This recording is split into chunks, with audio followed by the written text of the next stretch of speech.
深水埗半日遊，跟住港劇新聞女王冰室，品嚐老香港味道，再由布藝市場、玉器市場尋寶。深水埗隱藏咗好多老冰室，好似港劇新聞女王入邊經常出現嘅榮記冰室，其原型就係有近60年歷史嘅大利冰室。冰室佈置好有懷舊味道，地磚、木椅以及成個佈置好有懷舊味道。食物方面，奶茶味道較濃，估計奶對茶比例大概係8:2。炸魚柳沙律未攞上台，已聞到濃濃嘅魚柳香。熱狗表面烘過帶點脆口，中意呢種口味嘅朋友都應該會中意大利冰室。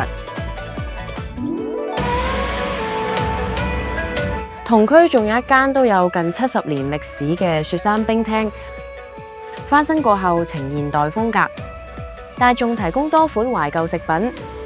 2人份嘅下晝茶小食拼盤，連2杯熱飲都只係72港元。啱啱炸起嘅薯角，外脆內軟，口感幼滑；雞翼表皮嘅椒鹽香濃，配上沙律裏嘅椰果同水蜜桃，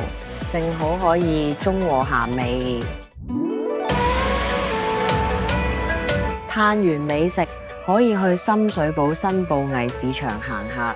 呢度嘅布料品種多啦，好似印有港鐵車站或者香港路牌等特色圖案嘅布料，仲可以揾布販訂製，例如銀包、車車袋、背囊等，仲有啲現成產品